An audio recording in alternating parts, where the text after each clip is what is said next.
It's showtime, folks. Welcome in. Chase and Big Joe, 1025, 1063 The Game. Here on this Friday, we're live in the beautiful town of Spring Hill, Tennessee. Boom Baz Pizza and Tap House. We were in Murfreesboro yesterday. We're now in Spring Hill. And I laughed because when I pulled in, the same two establishments that the Boom Baz is next to in Murfreesboro, it's the same here. So oh, maybe it that's just kind of planned out, right? It just kind of works out that way. This is nice down here. I haven't been down here in a long time. It's awesome. Of course, we're glad to be here. Let me just cut you out. We look like we're some fishing and hunting show in Wisconsin. With behind Hunt, us. fish, talk. That's right, man. Yeah, that's what are we talking about? What are we catching today?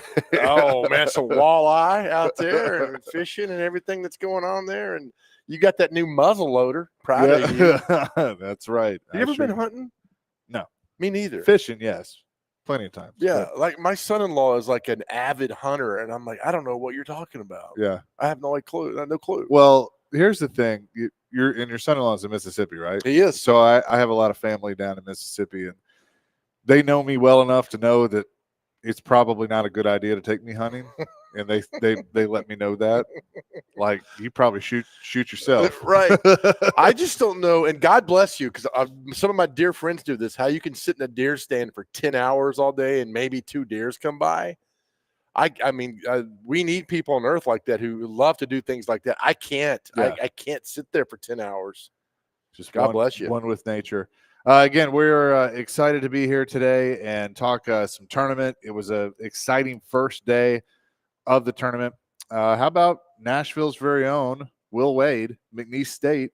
You know, with the rumors of him leaving and going to NC State, they go and they get the big upset. I guess they were the biggest of the day, beating his alma mater, Clemson. Yeah, right. It was great, but I was like, oh, they're up by 70, and like they won by what, 2? Yeah, I mean, Clemson definitely battled back, right? But you know, I thought it was a fun game for sure. Tennessee wins last night, and I am just, you know, thrilled about this, that Arkansas, they ended up winning their game.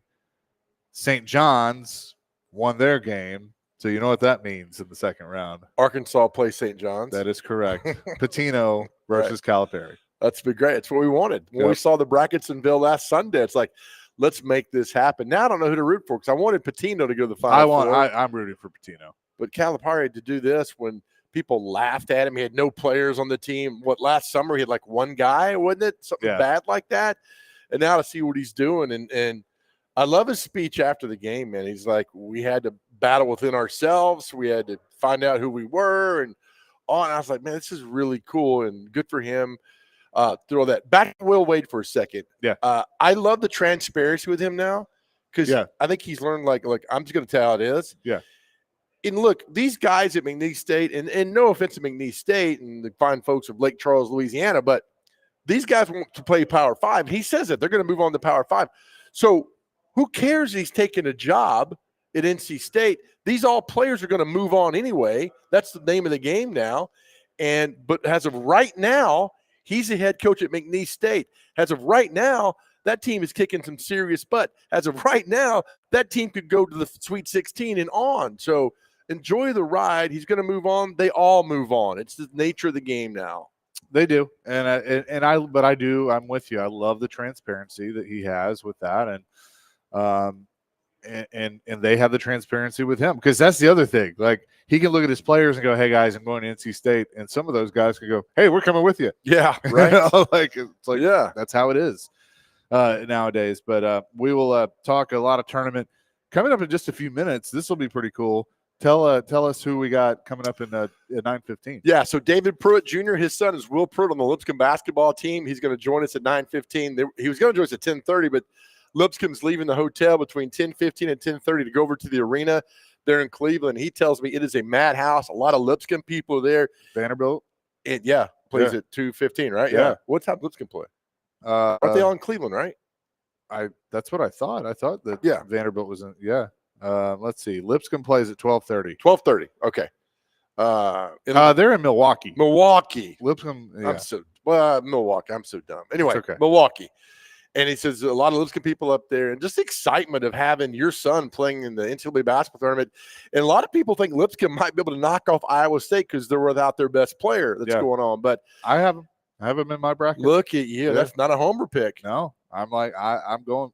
It's a little bit of a homer pick. Yeah. But, So Will played at Green Hill High School. So we love the local boys when they do good on the big stage. And so look forward to talking to, and it's a different perspective talking to the parent because just what they're going through and what's happening and just the emotions and your heart rate and all that. So that'll be fun to talk to him at 9:15. Yep. A little change today. Chad Withrow is going to join us at 10 o'clock. Of course, from Hot Mike with Hutton and Withrow. Usually he's on with Jared, but because of Vanderbilt coverage, Jared does not have a show today. And so Chadwick is going to join us. Chadillac. Yeah. Yeah. Well done. And then Michelle Kennedy before that at 9:30. So looking forward to that conversation. But we're at Boom Baz in Spring Hill, so come on down and see us if you're out and about today or in this area. Dr. Crane, your Mississippi State Bulldogs will take on the Baylor Bears today, and I don't know how you feel about it. The SEC's kind of been so far. I just don't want them to become a statistic. That's the thing. If they can just get the win, just get the win today. Don't become that statistic of the SEC not performing at the highest stage. Last year they lost to Michigan State. This year I'm hoping they beat Baylor. Baylor's a winnable game for Mississippi State as long as they don't show up like they did against Missouri in the regular season and also A&M from time to time. I think this is a team that can actually make a Sweet 16 run. Dr. Crane, you know who's a big Baylor fan, right? Who's that? John McClain. John McClain. So when he comes to town, we're going to have you and him a mud wrestling match at Boom Baz here in Spring Hill sometime in June. Will you do that? Will you mud wrestle John McClain? Nobody wants to see that. You're my boy, Blue. Oh, I do. I want to see that. 615-737-1025. That's our phone and text line driven by WilsonCountyHonda.com. I'm going to let you address this one. Thomas in Hendersonville. Big Joe, I love you, man. Uh-oh. But the plural pronunciation of the word deer is not deers. Yeah, it's in fact just deer. And most people don't sit in a deer stand for 10 hours a day. Usually it's just a few hours in the morning and a few hours in the afternoon. Don't knock it until you try it. It's the most peaceful setting you will ever see. I use it to get my mind right after listening to hours of Stillman. You're right. It is. I don't know why I said deers, but it is deer. You are correct. And I've seen people sit in deer stands, well, not seen, but talk to people sitting there. They tell me they sit in there for hours and hours and sometimes up to 8 to 10 hours. That's all I have no frame of reference for doing that. Look, I'm jealous that you guys can do that. I'm jealous you guys had that much passion in doing something. I just can't do it. And I wish I could, but I can't. So God bless all of you guys who do that. I'm all for hunting and fishing, 100%. Well, I'm all for you just doing whatever makes you happy. Yeah, I told you I would be Thomas was his guy's name. Yeah. Thomas, I thank God for people like you because if the world goes to hell, I can't hunt or fish. I'm going to go hang out with you because you can hunt and gather and kill and grill and cook and all the other good stuff. I told you if I was on Little House on the Prairie, they would kill me off in day one. I would offer nothing to those people in the 1870s or 80s, whatever it is. I'd be done. Hey, it is what it is sometimes. You'd run me out of town. It is what it is.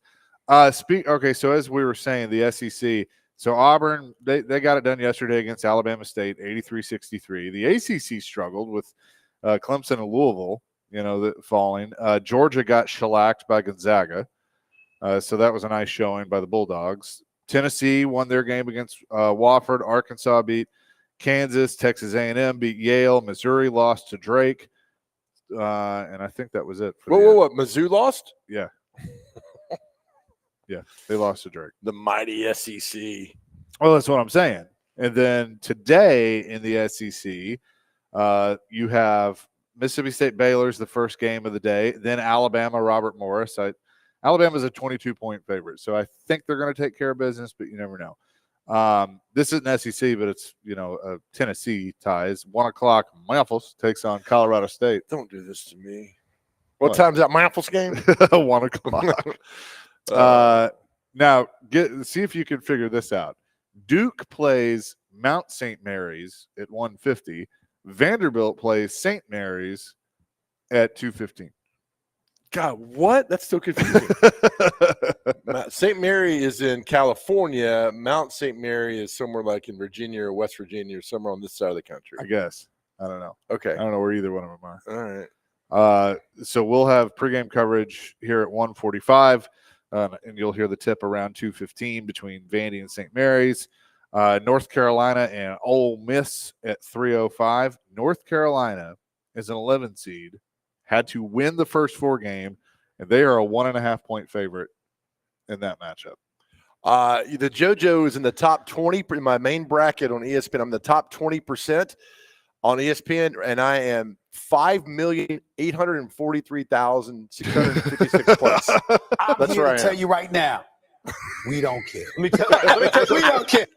Thank you. Oh, that's great. Thank you. Yes, every time somebody brings up a bracket, please play that. Maryland will take on Bryce Drew in Grand Canyon today, 350 or 335. You got Florida and Norfolk State at 550. Kentucky and Troy at 610. Trying to find other. I think Oklahoma UConn, the 9-8 matchup at 825, and that is it for the SEC. Liberty Oregon, that's an upset watch I have.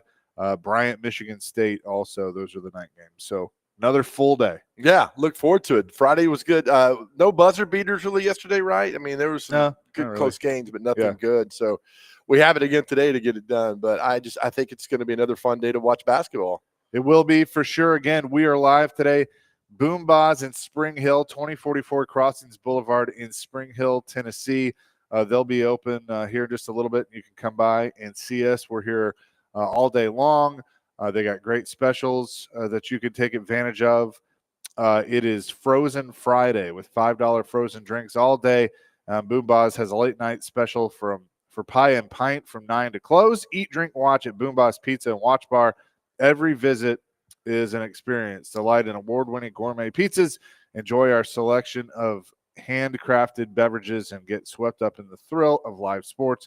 Come see why they are more than just a pizza place. They're your go-to for good times. We're going to talk to a parent coming up next as Lipscomb gets ready to start their NCAA journey. We will do that next. Chasing Big Joe, 102.5, 106.3 The Game.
Chasing Big Joe, 102.5, 106.3, the game on this Friday, live at Boomba's down in Spring Hill. Boomba's Pizza and Watch Bar.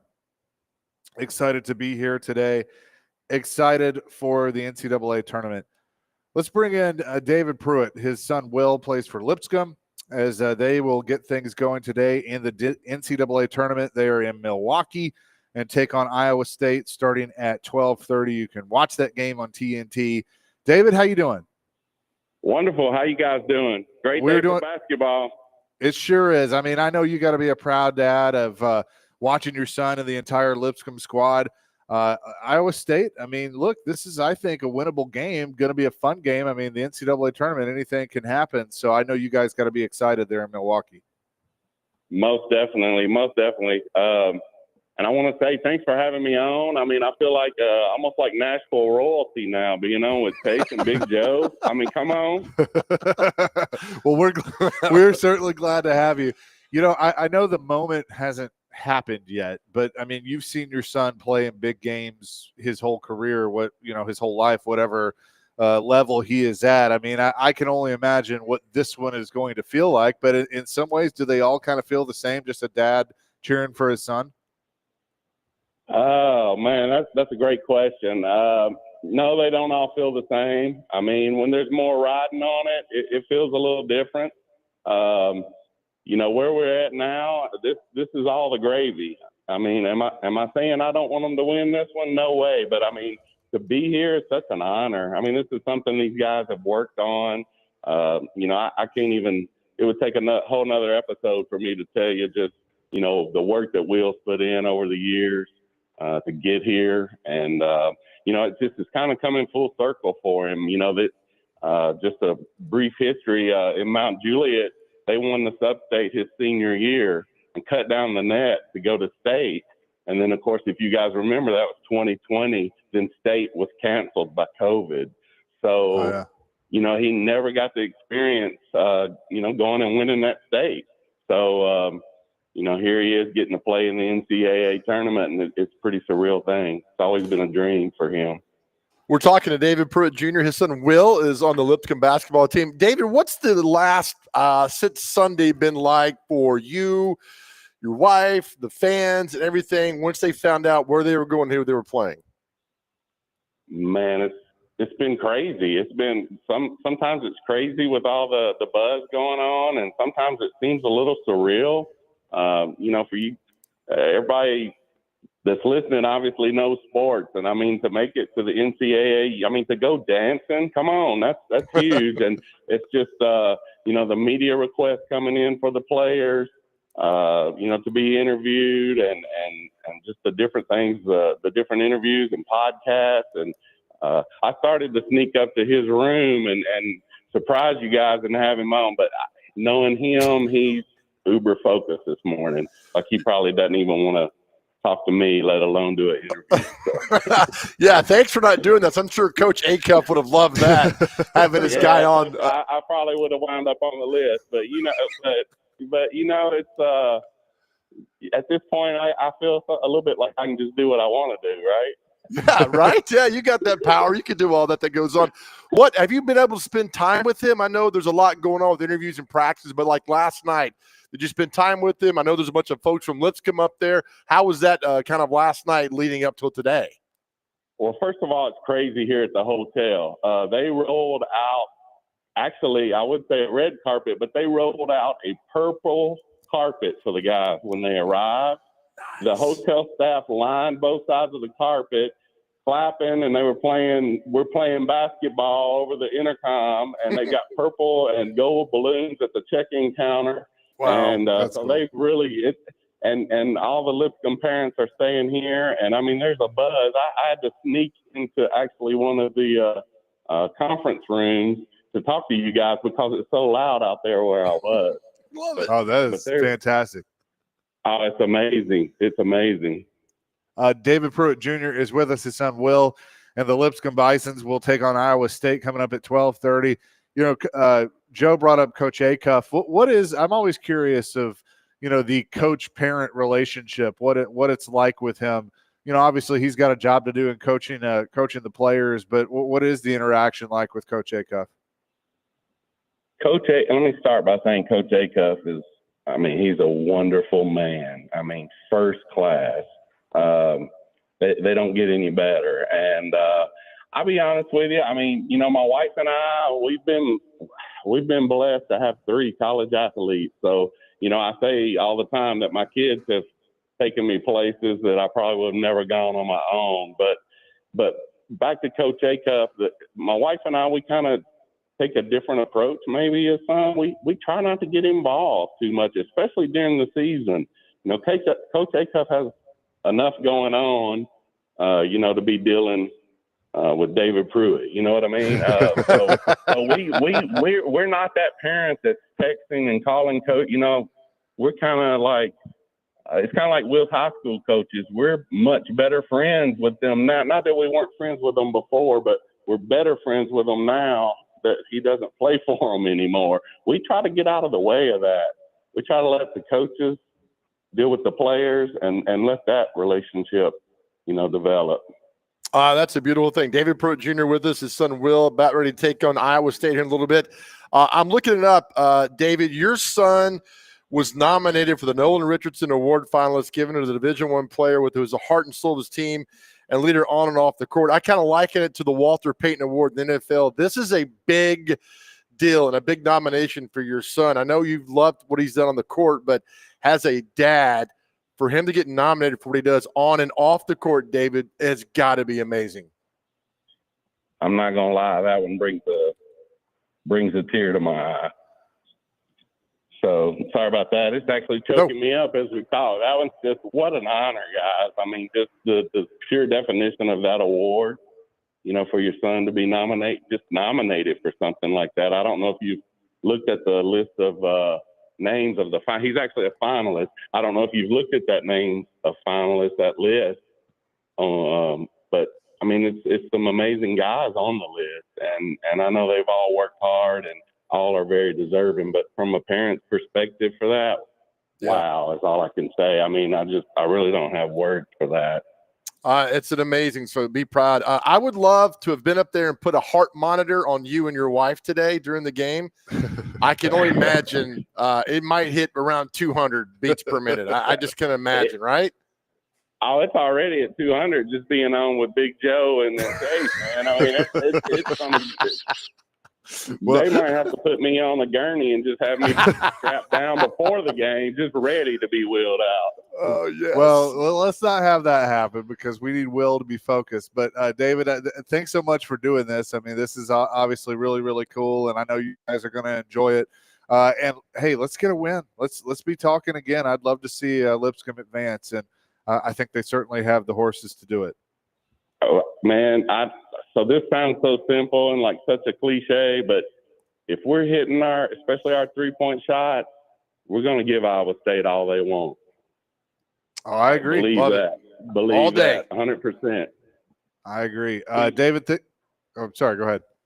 Hey, we kind of developed about mid-season, a lot of the parents kind of developed a saying. It's not a new saying, but we've kind of developed it for, the team for the rest of the way. It's all gas, no brakes. And it kind of refers to when we play with a little faster pace. I like it when the boys do that. The shooters get into a rhythm. So there was a game about mid-season where they played a little faster, and we really blew out an opponent that was supposed to be a close game. So I just started yelling at the games, all gas, no brakes. And now I have people and kids and everything looking at me and going, say it. And we've actually got shirts. We've got shirts printed up, hats printed up, all gas, no brakes, 2025. And I hope that's the way they play today. I love it. Yes. I love it. All gas, no brakes. David, thanks so much for doing this. Good luck to your son and good luck to Lipscomb. Hey, thanks for having me on, guys. Like I said, I feel like royalty. And my mama always said I had a face for radio. So do we. Don't worry. Thanks, guys.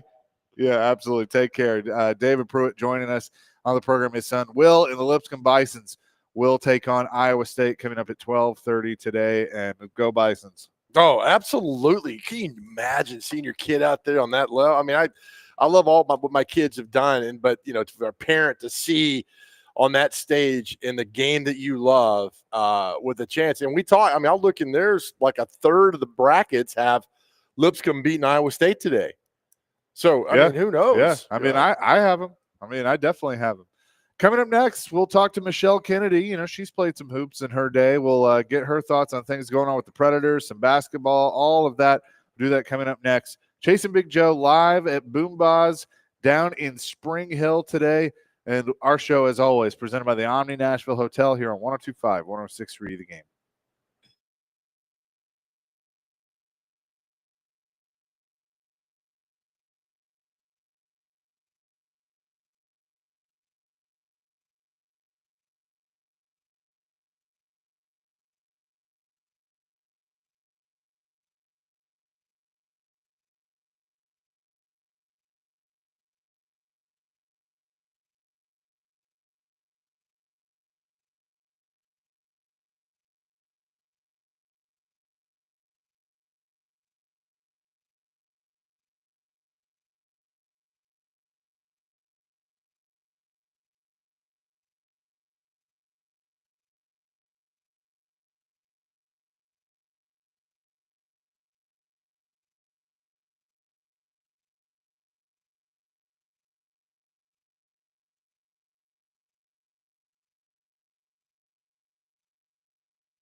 Chasing Big Joe at Boombahs in Spring Hill today. By the way, all of our tournament updates are presented by Toyota. Fuel your adrenaline at Toyota.com. Toyota, let's go places.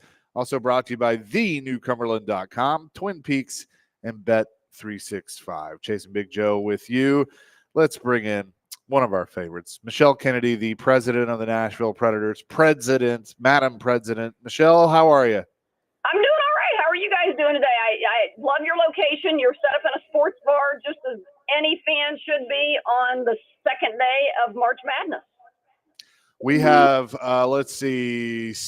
televisions in our eyesight, so I think we are covered when the games start later today. I mean, it is, one of the best days of the year, including yesterday. So got a lot. Last night I was watching basketball and hockey, so I had everything going on in my house last night. Let's start with the big news of the week for the Nashville Predators going to Sweden, the NHL Global Series announcement. I know you all have to be really, really excited to go international once again. It is. We are so excited, and it's fun to look forward to next season and talk about some fun things that are going to happen. We started our season in Europe in 2022. We started in Bern with an exhibition game, which is Roman Yoshi's hometown, and then went to Prague, and it was just a great experience. I mean, number one, to see Roman, and at a time Nito Niederreiter was on our team, and the Swedish fans, or the Swiss fans, went crazy for them. And I know that we'll see the same in Stockholm for Phil Forsberg and Wilsby and England. We're really looking forward to it. Well, and it was cool because we, when the announcement came out, we got to talk to Phil after that. And, I've covered him since he was 18 years old and first started at this team. That's the most excited I've seen him in a long time. Like, you could just see that pride of how excited he was to know that he was going to get to play in his home country. And I think that that's what's so cool about the NHL doing these global series games. Yeah, and it is so neat because they, we see them as we should, as elite professional athletes, but they see themselves as kids from these small towns in Sweden or Switzerland or wherever it is. And so we had a meeting that Phil was in a couple weeks ago, and he was just giddy. He was so excited about it, and it will be so much fun to see him be revered in Sweden, just like we saw Roman in Switzerland. I had a lot of fans tell me Tuesday night, I'm thinking about going. I'm wondering if what all is going to be involved in that. You all are going to have tour packages with airfare, hotel, tickets, all of those things. All of that is coming down the pike, right? Yeah, and that was one of the most special parts of the previous global series that we did. We had a fan trip that we took. We take quite a few sponsors to enjoy it with us, and those are really special, unique moments that you don't get in private settings with players and coaches. But the pre-sale will begin on Tuesday, March 25th, and then public ticket sales open on Wednesday, the 26th. The first opportunity, this is a cool thing that the NHL does. They, in order to continue to promote the game of hockey in Europe, they give local citizens the first opportunity to purchase these tickets. So there is a hockey day in Sweden coming up, the 21st and 22nd. So I guess they're ahead of us. So, we're in the middle of that right now. So right now and tomorrow in Sweden, fans will be able to purchase tickets. And then over here in the U.S. next week, people will be able to purchase tickets. So it'll be a great time. It is so fun to watch European fans enjoy the game. They are rabid hockey fans. And again, we're really, really looking forward to being back over there next year. Talking to Michelle Kennedy from the Nashville Predators on the Chasing Big Joe show. Michelle, let's back up and talk about your basketball prowess. And actually, I got a serious question for once. What did you learn from playing basketball, from the coaches, that it's still inside of you today? Any message, any kind of work ethic that you still have today because of basketball? Yeah, I think I tell student athlete groups that I speak to all the time that you have no idea how much this is qualifying you for every job that you're going to have in the future. Because when you're a student athlete, you have to do a lot of things that non-student athletes don't have to do. You have to learn how to prioritize your time in a very specific way. You have to learn how to get along with a lot of people every day, all day long, and deal with, the wrinkles that come in relationships from time to time. you have to develop a tremendous work ethic if you're going to be successful at that level. And so I think there are so many intangibles. Actually, I was just speaking to a group last week, a group of SEC student athletes who were in town, and they had all these questions about, how do I prepare for this or that? And I just assured them that so much of what they're doing right now is preparing them for what comes next. It is in its own way a job. And so it's like they are living in a laboratory right now, just preparing for life. And they'll be astounded throughout every stage of their career how much it helps. Oh, that is such a great way to put it. Yeah, because playing an athlete in college, you are in a laboratory, and that's a great way to put that. Michelle, I want to hit back on last week, the SEC tournament, because I think it was perfect. How long does it take before you guys get feedback or anything about how well it looks? I'm telling you, and I saw you there the Thursday night. It was great seeing you. It was clean. It was nice. It was fun. Everything was perfect, at least from a fan point. I know you guys will be critical of yourself, as most people do, but I just think it was so well done. You guys got to sit back and think, oh, yeah, this was a fun 5 days we had in Nashville. You know what, Joe, you're right. It was awesome. First of all, compliments to the SEC. They brought the most elite group of basketball teams into Bridgestone Arena that we've ever seen in here at one time. It was an exceptional tournament from a competitive perspective. And from our perspective, we got feedback throughout the week, and you're right. We're always going to raise the bar higher for ourselves, but the feedback we got was absolutely tremendous, and we felt great about the way it went. There were a number of people in our organization who just absolutely, it was a slam dunk. They did such a tremendous job. Now there'll be some things we can tweak and continue to work on throughout as we bring it back next year and the next and the next and the next.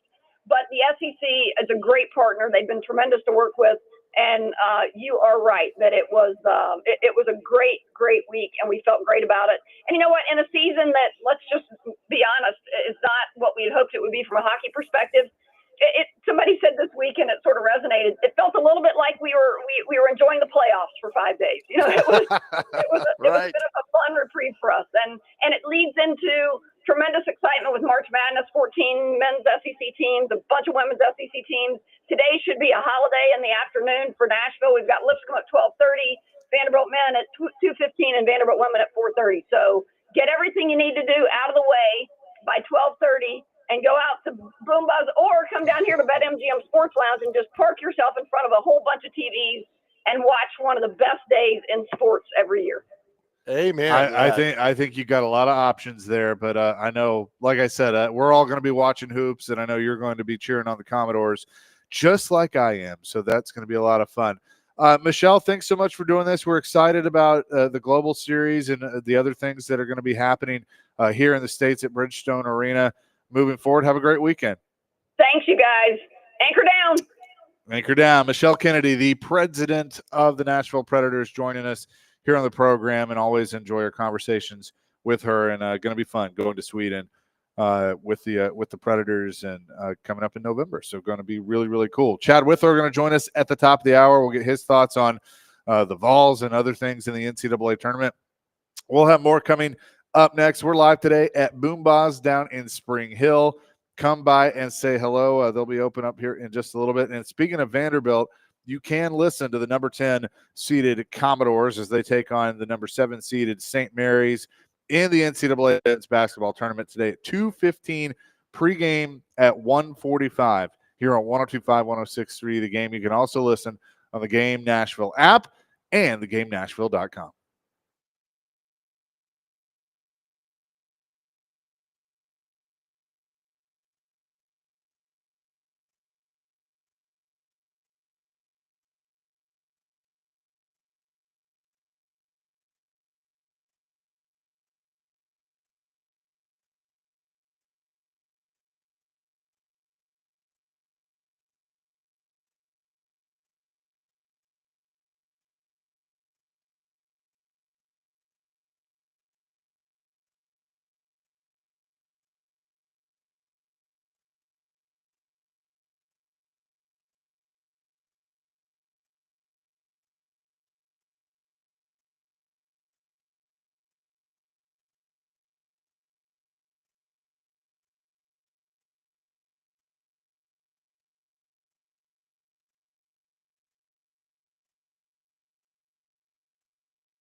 Chasing Big Joe, 102.5, 106.3, the game on this Friday. We're at Boomba's down in Spring Hill. Dr. Crane is at the Busy Bee Plumbing, Heating, and Air Conditioning Game Nashville Studios, home of the $99 yearly Beehive membership, where the buzz is always about great service. Excited to be here today. Another big weekend of basketball. We'll have more of the round of 64 today, and then the round of 32 begins tomorrow and Sunday. So everyone very, very excited about that. Right. I have to give a little shout out. So we always talk about our buddy Ricky, right? His lovely daughter Leela turns 8 on Sunday, and I can't believe she's 8. But so shout out to the great 8, right? That she will be on Sunday. And what was funny is he and I were texting back and forth yesterday, and going with sports stars to wear number 8 and trying to just trade those back and forth. Yeah. I mean, Cal Ripken, Troy Aikman. He said Cody Glass. I guess he was the last one. Well, Andreas Englund wears it now for the Predators, but I want to test your football knowledge. Sure. Can I do that? Absolutely. Just don't touch me. I'm not going to do that. Do you how many number 8s do you think you could name for the Titans Oilers franchise? Oh my gosh. Will Levis. That's 1. Mariota. 2. Oh my God. By the way, in between Levis and Mariota, there are 5 players that have worn number 8. Was Tanny 8? Alex Tanny? Nope. There's a big one for the Oilers. Big one. Pastorini was 7. Warren Moon was 1. Oiler 8. Pastorini 82 to 83. Oh, Archie Manning. Archie. Yep. Yeah. Stabler was 12. I keep forgetting Archie Manning played for the Oilers. That's funny. Yep. My daddy played for the Oilers back in the day. I've been to the Superdome, the Hoosier Dome, and the damn Astrodome. Another one. Hey, gosh, I don't know, man. Chris Sims. 2000. Matt Hasselbeck. Hasselbeck was 8. That's right. 2011, 12. Ryan Suckup was for a year. My goodness. Okay. Mariota, obviously. Matt Mock, Titans legend. Oh, my gosh. 2005. 2004 was the first number 8 of the Titans. It was kicker Aaron Elling. Ryan Allen in 2020. I don't know who that is. Me neither. Johnny Townsend played a couple of games as a punter. He was number 8. Did he play at the Ryman too? It sounds like a musician name. Adrian Peterson wore number 8 with the Titans. Was that the 21 season? Yeah. Oh, my goodness. There were 3 players that wore 8 in 21. Johnny Townsend, Adrian Peterson, and Michael Badgley. Again. Who? Kicker. And then Cody Hollister in 2022, and then obviously Levis now. Oh, my Lord. Okay. So there you go. Great 8s for the Tennessee Titans. Well, at least overall, you got Kobe, Troy Aikman, and who's the other one we named? Cal Ripken. Some solid number 8s. Joe Morgan. Joe Morgan. Yeah. Was the number 8. Gary Carter. Was Gary Carter 8? I think so, yeah. Okay. See that with his curls and that perm? Rest in peace, Gary Carter. Man. I think, wasn't Javi Lopez? Might have been. 8's a number you don't talk about much. Because, I was like, when you said 8, I'm like, oh, McNair. Yeah, but I mean, 9 was McNair. Yep. Javi Lopez for the Braves. Pretty good. And Dell Jr., right? Dell Jr. But he had several numbers. No, well, 8, 88. Okay. 3 on occasion. 3 on occasion. Yeah. Well, good. So happy birthday. Ralph Earnhardt drove number 8. I drive cars. Are you Ralph? Ralph Wiggum. Ralph Wiggum. To get it done there as well. I was going to ask something. Oh, okay. Basketball-wise today, your schedule's set up. So Mississippi State goes 11:15. Yep. Alabama 11:45. Lipscomb 12:30. Memphis at 1. Vanderbilt at 2. Vanderbilt women at 4:30. Yep. Kentucky at 6. And I'm leaving somebody out later on tonight. What a day. Oh, yeah. It's a packed day. For us locally and SEC-wise, just to sit around and watch those teams today. So a lot of fun doing that. And like you talked yesterday, remember you used to be on Channel 5 CBS, that was it. But now Yeah. on the platforms of True TV and TNT and everything else that goes on. I had 3 TVs set up last night. Oh. It was fantastic. Good for you, man. I felt like I had my own little sports bar. People were like, "Hey, you want to come out?" I'm like, "Nope, I'm good." Were you watching the Preds last night? A little. I checked in. They're not good. I did a check in. They're not good. I know. It is what it is. And what is it? They're not good. I mean, I don't know what else to say. They are Philip what they Forsberg's on the team. I haven't heard his yeah. name. Someone's like, he had an assist last night. I'm like, yay. Yeah, he did. Paid him $8 million Stamkos- for an assist. Stamkos scored last night. 4-1. Let's get this. I'm telling you, man, I was so excited back in last July. And now I'm just like, I'm going to do the Men in Black just to erase this from my memory. Look, this season never happened. I'm making a joke here because I do think, they're obviously they're trying, but I do think there's probably a little bit of that. Let's just get to the finish line, and be done with it, right? and then just take this season and throw it in the garbage and then move ahead. 14 games left, and so it's kind of like, oh man. But look, the games are fun. Sure. You go to Bridgestone, it's a party, and it's the best environment I think I've ever been in my life. Is a Nashville Predator hockey game. Yeah, so go and have fun and enjoy that. Yeah, and then it's funny when Jonathan Marchessault was on Smashville Live the other night. I mean, he's like, look, I'm not saying this is necessarily going to happen, but we missed the playoffs in Vegas, and the next year we won the Stanley Cup.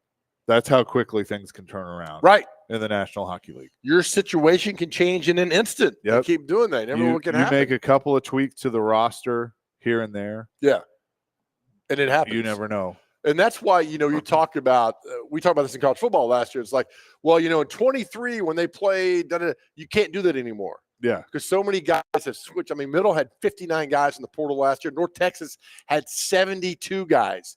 And there's like 85 on a team. So you're flipping so many guys. And that's what's happened. It's overdone with. You can't build on the next year, and you can't be sad on the next year because there's so much turnover that goes on. It's just a new year. Except if you're the Tennessee Titans. Yeah, then it's who knows. I checked again. Aaron Rodgers still hasn't signed anywhere. I'm not giving up hope. He wore number 8. He did. That's right. He wore number 8 with the Jets. If he came here, what would he can't wear 12? We're 12. We are banning 8s and 10s for quarterbacks and receivers.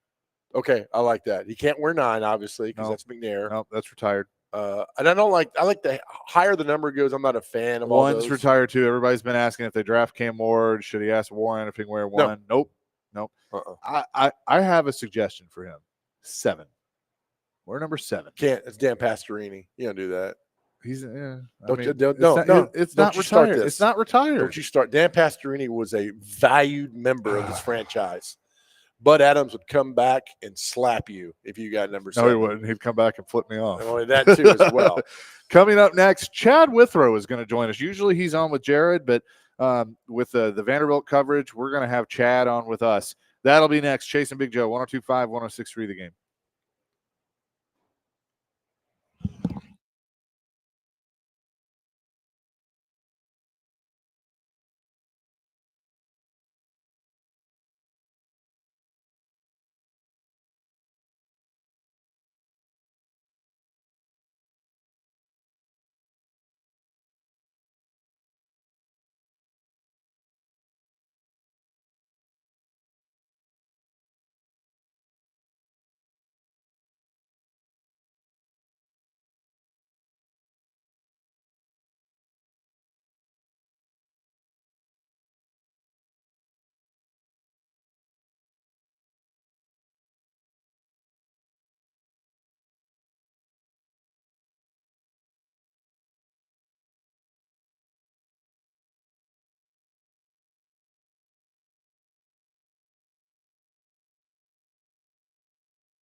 Hour number 2, Chase and Big Joe, 102.5, 106.3 The Game, down here in Spring Hill at Boom Boss. Excited to be here today. DVD will be here as well. We'll have Vanderbilt coverage from here, so looking forward to that. Joe, excited about our next guest because we don't get to talk to him that much. That's He's right. usually on with Jared Stillman at 5 o'clock on Friday. And Chad Withrow joins us. He's presented by Southern Bank of Tennessee, your bank for small business. Chad, how the heck are you? Guys, it's good hearing the sound of your voice. I listen to your show and hear you then, but to actually be able to converse with you is a true honor. I'm usually only seeing Big Joe at the high school state championship game of some sort, doing television, and don't get to see you enough, Chase. So always a thrill when I get to join my guys on this show. Well, we definitely are glad that you're here. Tennessee gets it done yesterday, 77-62 against the Wofford Terriers. Chaz Lanier leading the way with 29 points. I saw something that I really, really liked, and that was at points during the game, Rick Barnes was irritated because they were doing something wrong, even though I think they played well enough to win the game. Lanier obviously had a good game. I wouldn't call it their best outing by any means, and they're going to have to get better as they advance in this tournament. But what were your overall takeaways of their performance yesterday? Yeah, they just really couldn't separate. You know, it was about the game. They was never in doubt. But every time they'd hit a three to go up 15 or 16, you're thinking, okay, one stop and one more score, and this is going to be a 30-point blowout. And every single time, Wofford would answer with a 6-0 spurt quickly and make it a 9 or 10-point game again. So that part of it was a little frustrating. I mean, Chaz Lanier was terrific, 29 points. My big takeaways from the game, Chaz Lanier was great. I thought Cade Phillips gave them some good minutes down low. I thought Zakai Ziegler was incredibly efficient. I think everybody else needs to play better. I thought the defensive strategy to switch everything wasn't really working because Wofford was just getting to the advantageous mismatch off the switch and going to work against that mismatch a lot of times in the second half. I think Tennessee was good enough just to go through every screen and beat them up man-to-man and not have to switch. But I liked some of the things Rick Barnes did. You know, he brought in Bishop Boswell early in the game and let Bishop Boswell bring the ball up and let Zakai Ziegler run off some screens instead of running point. And I think that part of the game worked for Tennessee. So they did some nice things. Igor Milicic has got to step up. He's been really bad for the last 3 or 4 games. I mean, I think he had 1 rebound I counted last night. And the whole thing with him is he gets his offensive game going by rebounding. The guy had 18 rebounds against Arkansas earlier this year, and it's just disappeared like glass. So for Tennessee to reach their potential, and I'd even say for Tennessee to get past UCLA, who's a very big team, they're going to need Igor Milicic to step up, be a big-time rebounder, be a big-time player for Tennessee. He's capable of it. He was not good last night. He's not been good. I think that's the X factor for the Vols moving forward. Chad Withrow is with us. Yeah, look, I think this is a good Tennessee team. This is a team that can certainly get past UCLA if they play the right way. I even think they could get to the Final Four. I don't know if I'd consider them the best team in the country by any means, but we know how the tournament works. What worries me, and you've kind of alluded to it, is they have too many times where they almost take some games off where, maybe Ziegler's trying to do too much, Lanier's trying to do too much, or they have guys that just aren't showing up at all. That's what I'm worried about. How does Rick Barnes prevent that from happening in this tournament? Yeah, I mean, look, that's the case with every team, right? I mean, unless you're, maybe Houston, I'm trying to think of teams that have 3 or 4 losses on the year. Everybody's got those games where they just don't have it. And that's sort of the beauty and the misery of March, right? Like everything we think we know about a team after 30-plus games, you get to the tournament and they are what they are consistently over the course of the year, but everybody's capable of laying an egg. Everybody's capable of getting out of the game and looking at Georgia yesterday. I mean, I thought Gonzaga was going to win. I don't think they were, 20 points better in that game. Clemson, another example, getting behind the way they did against Mississippi State. Clemson's better than that. So everybody's capable of it, and certainly Tennessee and Rick Barnes' teams are capable of it. I think, Chase, that the biggest thing for me, just watching that game last night, going through it in my mind, Tennessee's got to do a better job of attacking when something is working, right? Like Chaz Lanier is hitting the 17-foot jumper. That's great. That's the worst shot in basketball. Okay, and Tennessee loves it. They love the mid-range shot. But every metric, every analytic shows you that it's the least successful shot out there. Now, he was hitting them, and he has been hitting them, so I can't really say much about it. But when you get 7 or 8 fouls on a team with 12 minutes left in a half, drive the basketball hard and get fouled and go to the line. I mean, I think Jordan Gainey could have shot 18 free throws last night with his ability to drive and get to the basket had he done it. And that was frustrating me, was settling for some 17-foot jumpers, settling for some threes early in the shot clock, where I really thought Tennessee just could have imposed their will and gotten the line over and over again. They're going to need to do that against a team like UCLA, especially if they can get Mick Cronin's team into foul trouble, which I think they're capable of doing. And you nailed it. I mean, I could see Tennessee in the Final Four. I could see them losing by 10 or 15 to UCLA. And that's the beauty of this tournament. I could say that about a bunch of teams. I think every 2 seed that's going, heck, Auburn, I could see losing to Creighton in round 2. They're the number 1 overall seed. So that's what makes this tournament so much fun every single year. Chad Withow's with us on the Chase and Big Joe show. Chad, I mean, no offense, nobody cares about this. What we really care about is your softball team and your softball coaching prowess. How's that going? Because let me tell you, and I'll preface this. I coached their 8th. She was 8 years old, her softball team. It was the most gratifying, frustrating, depressing thing I've ever done in my life. It is all of those things, Joe. I think you just nailed it. Look, I got into this I kind of assistant coach in T-ball, and then we got into coach pitch, and I was the rec ball at Mount Juliet League, rec ball coach for my oldest daughter, Evie. And I really liked it. Sometimes the coach pitchers, they get stressed out and they're not very good. I was pretty good at it. So I'm like, okay, I can keep doing this. The rec ball thing is fun. And then I coached a tournament team for Mount Juliet League, which was basically a minor league travel ball team. And then that travel ball team became an actual travel team. And now I'm with a different travel organization. So I've kind of become the person that I hate when it comes to travel ball, right? We've got all the team issued gear. We've got fundraisers going on. We've got all this stuff. I love being around the kids. I love coaching the girls. I love our current team. I love that part of it, and just watching those little moments where you can kind of see the light coming on for them. That's the most fun for me. Organizing parents and getting payments for things and checking online for tournament availability and talking with tournament directors, all that stuff sucks. I hate that part of it. I wish I had a general manager to handle all that stuff for me. My wife does a good job of handling all the accounting, which thank God, because I'm probably getting investigated by the feds for doing anything intentionally wrong, but just all the malpractice that I would do trying to handle the finances. So Angie does a great job with that. But yeah, it's rewarding. It's gratifying.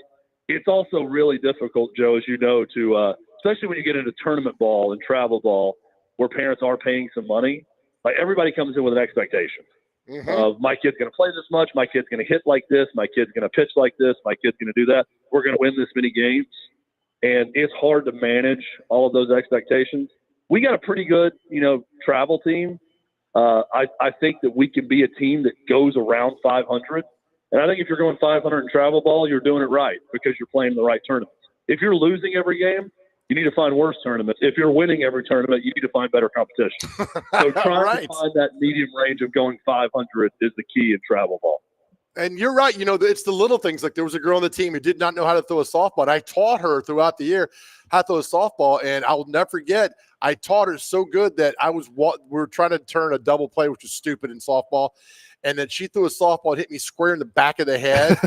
And I fell down. And Chad, I'm thinking, this is how I'm going to die. I'm going to die because I taught her how to throw a softball, and I'm going to die.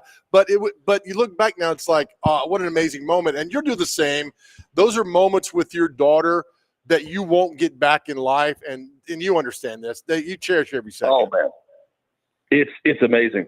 So I was coaching the rec ball Red Sox at Mount Juliet League, and I knew we had a stacked team coming back. We had a young team the year before, and all the girls, my assistant coach's daughter was coming back. My daughter was coming back. It's pretty good. We had a good team coming back. So my expectation for that season was we're going undefeated, right? It'll be disappointing if we lose to anyone. We go through the entire season undefeated, go to the playoffs, get to the championship game.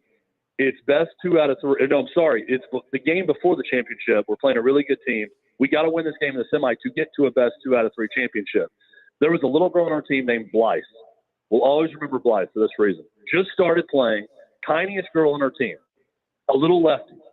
Could not hit. I bet struck out 98% of the time on the season when I'm throwing to her.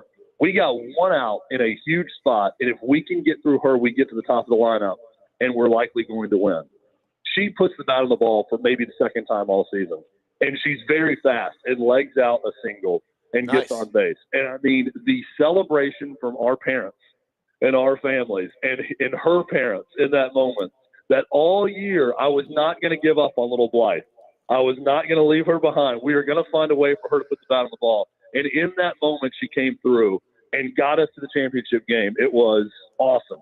Even retelling the story, I love it so much. I will never forget Blythe for that reason, for that hit, and how much better she got over the course of the season. And now she's a really good little softball player. She kept playing and stuck with it, and she's a good little ball player. So those are the stories that I cherish. You are a up-and-coming Ralph Weekly from Tennessee softball coach. So that's going to be your job within 10 years. You'll be taking over the Tennessee softball team. Yes, I'm going to work my way through the ranks, and eventually I'm going to start a professional league here in the South for softball. Well done. But it really is. Like, it's not, you get the great players on your team, especially in travel ball, and that's fine. I mean, that's awesome to see them go out there and do their thing and have that confidence. But it's like the rec ball moments with the girls who probably aren't even going to play the next season. It's when they come through or they learn something or do something and seeing the joy on their parents' face too. That's the stuff that gets me every single time. Fantastic stuff. Chad Withrow is with us. Chad, how should we view Will Wade now that McNeese State has the upset? It looks like he's going to NC State. I mean, is all forgiven, or how should we look at him? I mean, I think it's all forgiven, right? Like, everything that he did with the strong-ass offer on the wiretap is legal now. They had a strong-ass performance yesterday. He's a good coach. Like, first and foremost, I think he's going to do great at NC State because I think NC State's going to pay some money. It's got good tradition within that program. He's going to get good players. He's going to do well in the transfer portal. So I think NC State is going to be a perennial tournament team. I don't think they're going to be some juggernaut, but I think they'll be in the NCAA tournament each and every year. Everything with Javonte Smart at LSU and all of that was illegal at the time. It's all legal. I mean, now just this week, it was ruled that you can negotiate NIL payments with kids in high school for teams, which has been going on anyways because they want to know how much they're going to make wherever they go. So I think all is forgiven with Will Wade. He kind of, just rubs people the wrong way at times. But I will say that there's something refreshing about his candor in this whole thing and talking about it and just being like, look, we know what the deal is. We're out here trying to get better jobs and get more money. And, the players know it. I was just very honest with them, and they responded well, knowing that he was going to be gone. I mean, he even said there's a current coach in this tournament that's right now Villanova's working on the buyout to get him out. And now we know it's probably Kevin Willard at Maryland for everything he said. But, no, I think all's forgiven with Will Wade, and I think he's going to do a great job at NC State. I'll throw this to you guys. I think Texas would have been a great landing spot for Will Wade if they are, in fact, moving on from Rodney Terry. I do wonder if Will Wade's thinking, boy, would I have held out to take the Texas job over NC State? That would be an interesting one with him back in the SEC. I could not agree with you more on that. I mean, look, I think he'll be back in the SEC one day. I mean, like you said, I think now everything he did is all legal. I mean, look at guys like Patino, and there are others that have overcome stuff that, now are back in the fold. I definitely could see Will Wade, just continue to climb the ladder again because, like you said, he is a good coach. So we will certainly see. Chad, good to talk to you. Thanks so much for doing this. Yeah, I will come on and talk travel softball and coaching with you guys. Love it, man. We'll make that happen. We'll make that happen for sure. I'm sure there's a sponsor out there. There's so many companies attached, so many people that make money off of travel sports that we can get a sponsor. We can have a weekly travel sports segment with me. It'll be great. Can't wait for that content, guys. It's gonna be fantastic. Thanks, Chad. Appreciate it. All right, see ya. Chad Withrow, a hot mic with Hutton and Withrow on Outkick, presented by Southern Bank of Tennessee, your bank for small business. Usually he joins Jared on Fridays at 5. But coming on with us today because of Vanderbilt coverage, we'll have more coming live from Boom Baz down in Spring Hill. It is Chase and Big Joe, and we're presented by the Omni Nashville Hotel, 102.5, 106.3 The Game.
Chasing Big Joe, 102.5, 106.3, The Game. We are live today at Boomba's in Spring Hill. Frozen Friday, $5 frozen drinks all day long. Boomba's has a late night special for pie and a pint from 9 until close. Eat, drink, watch. Boomba's Pizza and Watch Bar. Every visit is an experience. Delight in award-winning gourmet pizzas. Enjoy our selection of handcrafted beverages and get swept up in the thrill of live sports. Come see why they are more than just a pizza place. They're your go-to spot for good times, and we appreciate them having us here today. I mean, you got plenty of TVs in here. You will have all the games on. You'll be able to watch. So do not worry. You will not miss your game. So not definitely at all. Come check that out. You'll do that. Some of y'all Tennessee fans are mad, not mad, but like what the Vols are playing at 9:40 Eastern time tomorrow night. Look, you're in the tournament. Yeah. You could play at 8 in the morning or midnight. It doesn't matter. You're in the tournament and your team plays on UCLA tomorrow night in Lexington. Go to the game. You're driving up there. We do have tip times for Saturday. So the first game will be 11:10 on CBS. Go ahead. No. McNeese and Purdue. And then at 1:40 on CBS, Arkansas, St. John's, Calipari, Patino. Looking forward to that. 4:15 Michigan and Texas A&M. At 5:10 on TNT, Drake and Texas Tech. At 6:10 Creighton and Auburn. 6:45 on CBS. BYU and Wisconsin. You're looking live. I don't know why we do that. 7:40 Gonzaga, Houston, and as Joe mentioned, UCLA, Tennessee at 8:40 on TBS. It's just, I mean, it's so organic, this tournament. It's so great. You know, we bang on sports for greed and this and that, players not caring. And that's why the tournament is so refreshing. It's just, anything can happen. McNeese knocking off Clemson, Drake taking down Missouri. I think they'll beat Purdue. Oh, who's that? Minnesota State. Okay. I think they will. Why not? And look, I'm not going to rule Arkansas out against St. John's either, even though I think St. John's is the better team. They're a 7-point favorite. Bring gas. Michigan and that never gets old, right? Michigan and Texas A&M should be a really good one. BYU, Wisconsin, I think it'll be good. I think Creighton will give Auburn a game. Yeah, right. Gonzaga, Houston. So I mean, there are definitely some good matchups. The Zags, Michigan and A&M tomorrow. I don't know. It's just fun. It'll be fun again today to watch it and roll them through that. But I mean, the lead up today of all the games, especially Lipscomb at 12:30, I'll be watching that one more than anything else, just because the upsets, man, you pull it off. You know, I remember when Belmont almost beat Duke. Was that 2007 or 8 or it all gets fuzzy back Rick then. Byrd was still there, right? Yep. Yeah. Oh yeah, and almost did it. And so anything could happen. But man, it'd be great for Lipscomb to knock them off today and move forward in the tournament. It's I know it's just cool to see that and full of local guys and. I don't know. It's just I like it. These 2 days, man. It's just it gives you hope in sports again. Really I really want to see Vanderbilt advance. I mean, look, it's quite an accomplishment in Mark Byington's first year with the program to get them to the NCAA tournament after having been absent since 2017? 2017. You know, so it's been quite some time since they have been there, but I'd love to see them get a win too, because that just helps you build. Right. You remember who Vanderbilt lost to in 2017?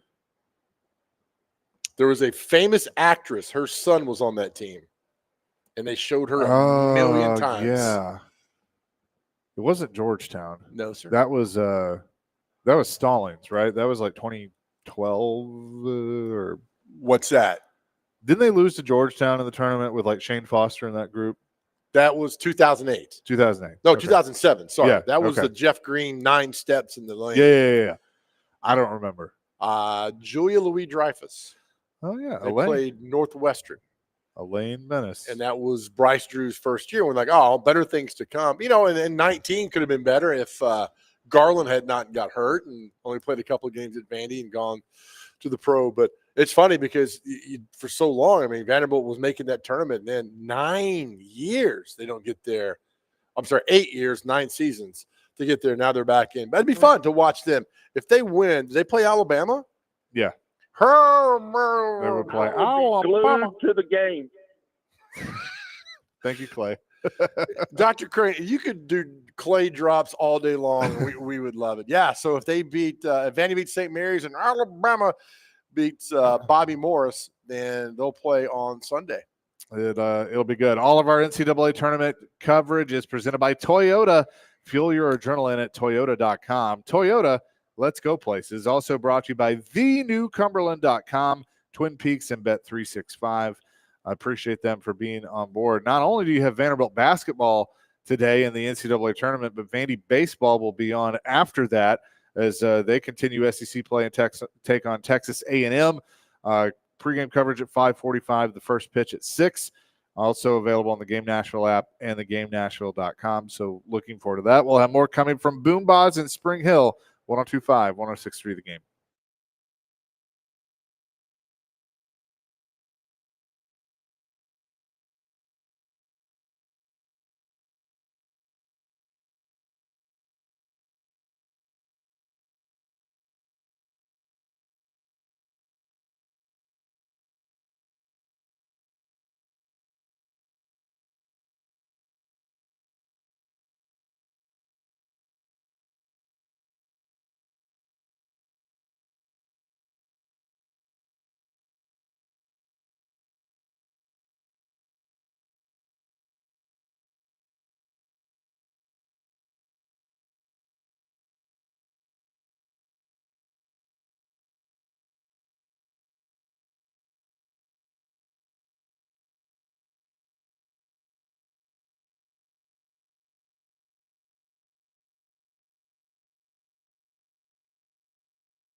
Drake Avenue.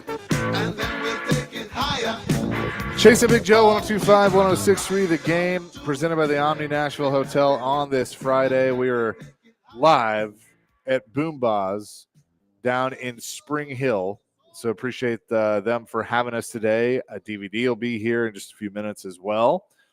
So you can come and see them. Also, we've talked a lot about the men's tournament.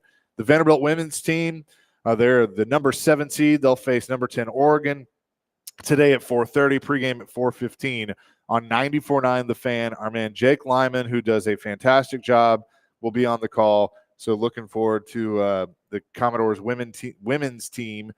And hopefully both the men and the women can get it done today. It'll be a lot of fun. I've our good friend Nick Barris is texting me about the tournament. We love Mick. And I'm like, look, man, just call in and talk about Oregon, how they're going to get beat today, and just move on with it and give us your, because you want to talk sports, Nick. Here's an opportunity to call in and tell us how great the Oregon Ducks are going to be today. I would love for him to call in because I have Liberty as an upset. I think Liberty beats Oregon. Ooh. Colin, Nick Barris. I think, and granted, that's more on what I know about Liberty and less of what I know about Oregon. But I see it, and there's something about. We saw one yesterday. There's something about the 12-5. That matchup. Always. Every tournament a 12 beats a 5. It seems like. Yeah, right. Every time, and so it happened yesterday, right? What McNeese State? Yep. Yeah. So, Nick, we know you're listening. Or is it Mick? Well, for radio purposes, we'll go Nick. For his Facebook page, where he posts 78 times a day, it's Mick. He does it. It's all caps, too. Like, he gets your attention. So call in and do it, but he won't do it. He's scared. He's probably scared of you. He's on. I think we got him right here. Nick Barris. News Channel 5 joins us now. You guys, you badgered me. I had to call in. I love it. I'm glad you did. How do you feel about your Ducks? Oh, boy. I do not have them winning it all in my bracket. Look, I like the Ducks, but I think they'll make it this first game, and then they're going to lose. Nick, I hate to tell you this. I think they lose today. Okay, you may be right. Look, I put all my chips with St. John. Okay. Why is that? St. John. I think Rick Pitino is the best coach in the that's left coaching right now. I think he's great, and him against Coach Cal is going to be great. It is going to be like Kentucky Louisville 10 years ago. But watching him last night pace the sideline, it looked like the same Rick Pitino 30 years ago pacing the sideline. Like, it was so much fun to watch. If there's one thing you remember from him in his career, what is it? It's from when he's with the Boston Celtics. What did he say? Gosh, I don't remember. I don't remember what he said. Remember, Larry Bird's not walking through that door. Robert Parrish is not walking through that door. When he couldn't get them to win and he didn't have the talent they had once before and they wanted it, and he just couldn't, he didn't have the players. That's right. Now, Nick, am I mistaken? Was your dad an SID at Northwestern? Yeah, he was the sports information director at Northwestern, and then he was the SID at the University of Oregon. He was there when Rich Brooks was the head coach, and he was there up until they finally made their first Rose Bowl, which was in 1995. They played it, and no one ever thought Oregon would be that good at football back then. And the story goes that they got into that game. They played Penn State. Kanjana Carter ripped off a touchdown first play of the game, and they got blown out. And right after the game, Phil Knight of Nike walked into the locker room and walked up to the coach and the AD and said, "What do you need to get back here every year?" And you know what they told him? And ever since then, Oregon's been a great program. You know why Oregon's so good, or any team so great back then? It's changed with NIL. It's money. And if you have a big benefactor, and Phil Knight's the biggest reason Oregon is good at sports, period. End of story. Holy cow. Now, when you were there, what was basketball like at Oregon? When I was there, and my dad was the coach, Dick Harder was the head coach, and they were called the Kamikaze Kids. And they had Ronnie Lee and Greg Ballard. And I still remember being there when they broke UCLA's 2-season undefeated streak in Mac Court. It was so loud. I was working, keeping stats on press row for my dad. And it was so loud in that little place. The the scoreboard was bouncing up and down. And Gene Bartow was the coach. He had replaced John Wooden. And as he left, he just called all of Oregon's fans a bunch of deranged idiots. To this day, I have a T-shirt that says "Deranged Idiot Duck Fan." Those were the days, my friend. Those were the days. That was a lot of fun growing up. With my dad as an SID. Oh, I'm sure. So, what was Northwestern like? Were you? How was that? I was a lot younger back then. I just remember my dad. Working the games, but I was small. We moved when I was in junior high grade school to Oregon. So I just remember Northwestern being a doormat, except my dad was SID there early on when Ara Parseghian was their coach. And everyone realized, wow, he's winning at Northwestern, so Notre Dame hired him. Oh, okay. Well, now have you ever met Phil Knight? No, never met him, but I feel like it after I watched Nike Air. Was that a great movie or what?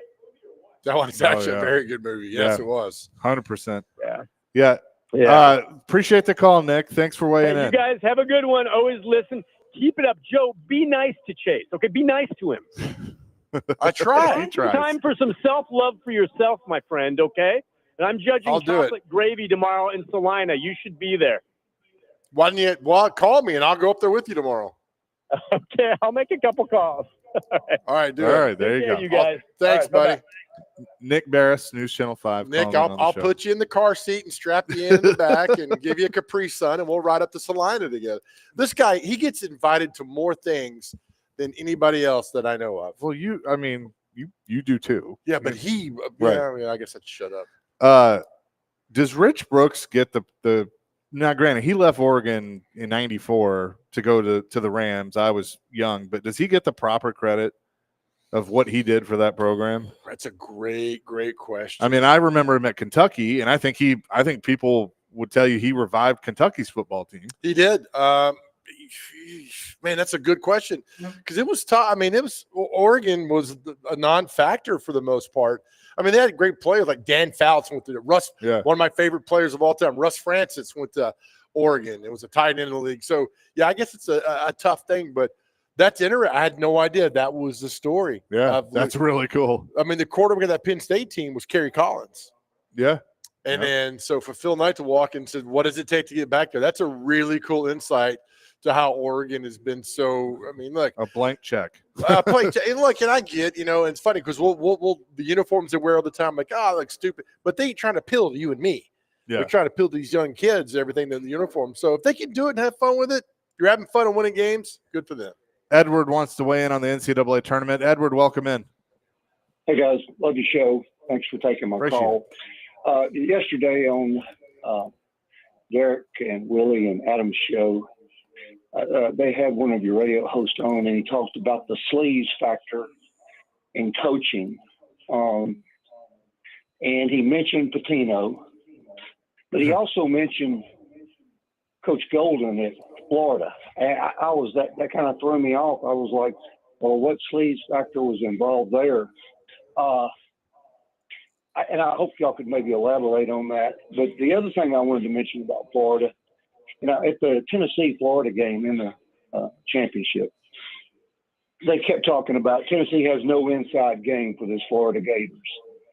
Guys, I went online and looked at the University of Florida Gators roster. They have 7 players that are almost 7 foot. They have one guy that is 7'9". And I just think, and then with Clayton Walters Jr. running that at the point, man, that's going to be hard to beat. Those guys are all talented. Those 7-footers are talented. But a guy that's 7'9", I don't recall anyone taller than him. Maybe that Minute Bowl when he played for the Bullets. I can't remember how tall he was. I think it was 7'6". But on Michigan State guy, sleaze factor, if you can address that, what he was talking about, it was Jared talking to Derek and them. I know of anything. The guy looks like he's still in high school, so I don't know if he's had much time to be a sleaze. But then Patino, it shows how, for what he did in 2009, how forgiveness can come in sports. And Ramsey, the president at University of Louisville, not firing him, that's incredible. Absolutely incredible. And now he's back on top. You heard Nick Barris talking about watching him pacing up and down the sideline, and what a great guy. But anyway, I guess we all deserve second chances. I love the show, guys. But if you could elaborate on what he was talking with Coach Golden, I'd appreciate it. I got it right here. Thanks, Edward. From ESPN, January 27th, 2025. University of Florida has closed its investigation into Gators men's basketball coach Todd Golden after finding no evidence that he violated Title IX. The 4-month investigation followed a complaint filed against Golden on September 27th that included allegations of sexual harassment, sexual exploitation, stalking, and cyber stalking for multiple women, including students. Again, they closed the investigation. They found no evidence against Todd Golden and all that. I guess that's what – I did not hear Jared's segment, so I guess that's what he was alluding to. Yeah, okay. I didn't know if he meant Al Golden, who was at Miami, and wasn't there some stuff there? I don't remember. With him? I don't remember. But there you go. Hope that clears that up. Yes. Coming up next, we're live again at Boomba's down in Spring Hill. We'll tell you what day it is and celebrity birthdays. It's Chasing Big Joe, 102.5, 106.3 The Game.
I have a surprise in the Final Four, both of my Final Four matchups, Auburn, Florida, and the Clemson Tigers. At the buzzer, it's good, but Cowboy up! McNeese has its first ever NCAA tournament victory. That was Clay yesterday. That's not going to pan out as Will Wade, Nashville's own, McNeese State, defeat Clemson. Chasing Big Joe, 102.5, 106.3, the game on this Friday. We're at Boomba's down in Spring Hill. I appreciate Jay for coming by and saying hi to us, listens to the show. And DVD coming up next. Real quick, before we get to what day is it, the celebrity birthdays, I have been waiting for this call, and I'm glad we have it. Kenny the mailman has called in. Kenny, we've been thinking about you. How you doing? Well, I appreciated it. I waited and got all the drugs out of my system and brain so you could actually understand me. But before that, I was listening yesterday, trying to relax, trying to stay calm. And my good friend Joe Dubin evidently is fireproof because he compared sweet, benign Lady of Gold, Sister Jean, to Nurse Ratchet, one of the most evil villains of the silver screen. And I'm just there just going, Joe, you can't. You can't. Did that just spill out before you realized it? Did you put two and two together? What happened? I never do, and Chase corrected me very quickly, so we were good to go right there. But I just remember it was a lady, and so when I got half of it right? It was a male. No, you didn't get anything right. Female, right? I got that. His excuse might be scarier than him saying it. Oh, it was something. Just a quick story. Everybody enjoy every game, every moment. If I had not gone to the mercy room the other night, I've never been in my life. I just don't do that. My wife insisted. And they didn't even put me in overnight or waiting. They took two screens and said, you're in the middle of a catastrophic event. We're going to do our best. And it's like, what? Lord. And I woke up and smiled and hugged my wife. Babette is the hero of this whole story. So, you know what? You can feel great, plan the rest of your life out, enjoy today. Amen, brother. Glad you're well, Bubba. My friends. And try not to insult sweet little ladies as on your way. Hey, we will do our best. That I seldom say stuff like this, but I love y'all. I really do. Yeah, we love you too, I Kenny. have the chance to say it. We'll see y'all later. Bye-bye. Awesome, Kenny. Thank you. Glad you're okay, and good to hear from you yes, for sir. sure. With that, let's get to what day is it and celebrity birthdays. Celebrity Birthdays is brought to you by Jarrett Companies, Inc., above and beyond industry standards, jarrettcompanies.inc.com. All right, gentlemen, quick list here. International Color Day, International Day of Elimination of Racial Discrimination, International Day of Forest, International Tiramisu Day. Love me some tiramisu. Oh, that's good. Memory Day. D-Mace approves. Indeed. National California Memory Day. Okay. What's that? Good one, guys. Good one. All right. National California Strawberry Day. Seemed delicious. National Common Courtesy Day. National Crunchy Taco Day. Yum. Yep. National Fragrance Day. National Healthy Fats Day. National French Bread Day. Good French bread. Ooh, National Vermouth Day. Love me some of that. Yeah. And you do not. Yeah. You wouldn't know vermouth if it punched you in the face. How about a dirty martini with vermouth in it? Yeah, there you go. You ever thought about that? You move your mic up. Okay. Yeah, Joe. It sounds like you're 5 feet away. Also, we have I'm right there. Slytherin Pride Day. I guess it's a Hogwarts week. I don't know. And then wrapping it up, we have Red Nose Day, celebrated in the United Kingdom.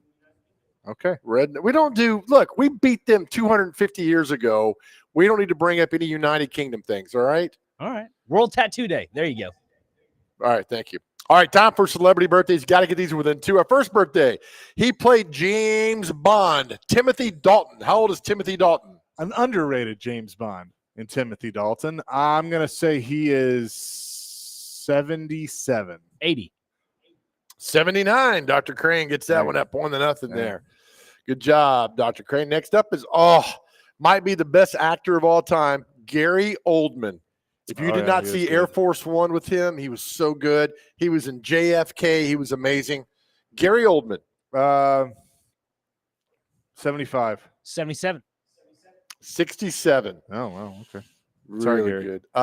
Ferris Bueller, Matthew Broderick, who is in one of the best movies of all time that nobody talks about, a movie called War Games. Yeah, he was is in great. War Games. Yeah. Matthew Broderick. Matthew Broderick is 61.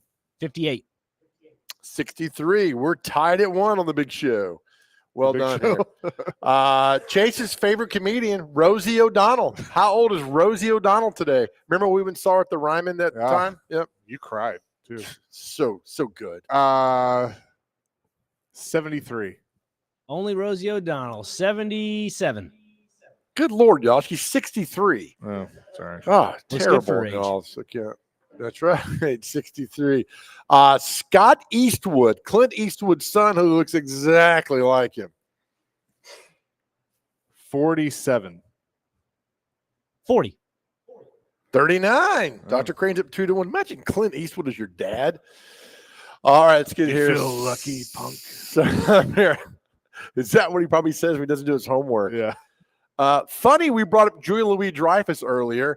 Today's her husband's birthday, comedian Brad Hall, who was on Saturday Night Live the same time she was. How old is Brad Hall? 60. 63. 67. From The Cosby Show, the oldest daughter, Sabrina LaBeouf. 47. 53. 67. Jeez. Man. Chase's favorite band, Ace of Base, the keyboard player, Jonas Berggren. 57. 60. He's 58. Nice. 2-2 right there. Let's go down there. I don't know anybody else's name here. Oh man, our good friend Eddie Money today's his birthday, passed away a few years ago. All right, we're tied at 2. Our final birthday, former Chicago Cubs shortstop Sean Dunston. How old is Sean Dunston today? Sean Dunston. Great shortstop for the Cubs back in the day. Willie's thinking. I'm going to say 61. 64. At the buzzer. Chase McCabe wins. He's 62 years old. Oh, let's go. All right.